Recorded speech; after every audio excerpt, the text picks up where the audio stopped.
Yeah, so what you want to say? What are your expectations tonight? Words. Expectations of the forum? Yeah, words. We'll speak words and go home.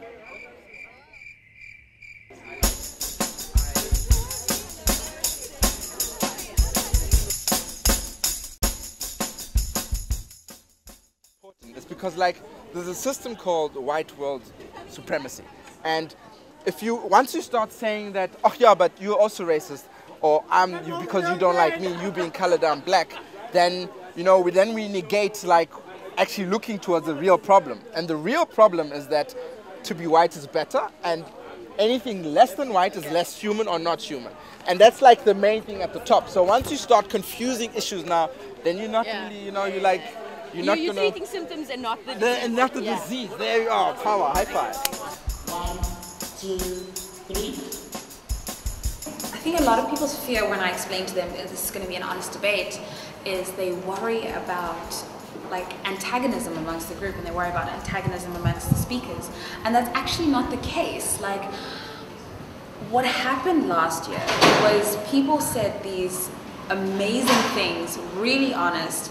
Some of them might have even sounded accusatory, and by the end of it, it was such a sense of unity and love and connection, and people hugging each other and thanking each other for just saying it.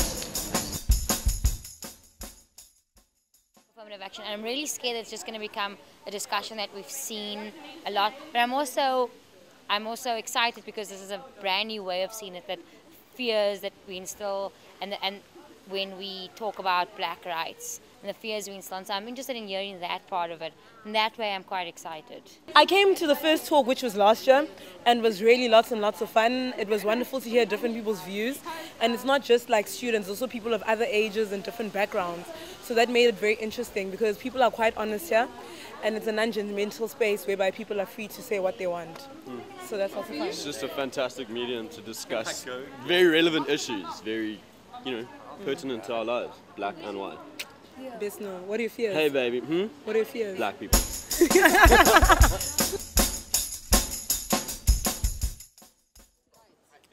I don't really have any expectations. I think it's going to be interesting to hear different sides of the story, and obviously it's a nice topic to speak about. It gets people to speak, and I'm glad to see that it's a good turnout. And I think it's good for the SRC to organise this, so that students can have an open platform to share their feelings with one another in an open platform where you can sort of say what you want to say and hear the other side of the story. So I think it's good for debate, it's good for discussion, and yeah, I'm here to just see how everybody embraces the opportunity. My expectations, I'm expecting raw, real, honest conversation, a space where people can come and be. A space where people can come and there's no academic jargon, there's no political correctness. We just want to hear people, what they're feeling, what their thoughts are about the new South Africa, that type of thing.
What struck me was that the current generation is still grappling with issues that my generation were concerned with, of race and apartheid the lack of equality. And I think the woman who spoke out about being a black woman executive and still experiencing pre-apartheid attitudes and conditions, and that it's still a struggle. I think that was very revealing for me.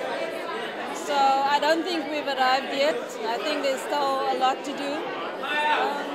Yeah, and that the current generation, at least under no illusions of, we've arrived. I think what was amazing tonight is the fact that I think all of us maybe got to see a bit more about other people that we didn't see before. And that I got to see older black women in positions that I've never seen them on this kind of basis. And that I think, obviously, visibility is a huge thing anywhere, but that this has shown me things that I've never seen in my life. I've heard voices that I've never heard in my life, and I've heard things said that I've never heard said in this kind of format. And I think it's powerful, and I hope that all of us could take that we could all have that experience of seeing how similar we actually all are, but that we still have differences and that we have to realize those differences and accept them. I think from this experience, I had my hand up for a very long time and they actually never got to me. But what I really wanted to say, and it was very much at the end of this all, is that I listened to quite a bit today, and I didn't really have much to say because I was very much absorbing what was going on. And essentially what I feel coming out of this is a big sense of confusion and a big sense of being in limbo.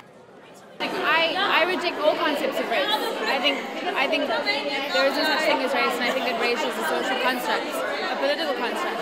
But I do respect the fact that some people do identify with race and identify as a race. I really enjoyed today's forum. I believe that, like I said, some of the greatest problems in our country stems from the specific problems of naming. People don't know what the terminology are of what people are called. Like the simple thing of blackness. When the guy accounted for 70% of the country is black and 10% is white. When these two are the topic of discussion, but what happened to the other 20%? Why aren't they involved in this discussion? Is it because they're minorities and the issues are too small, they shouldn't be heard?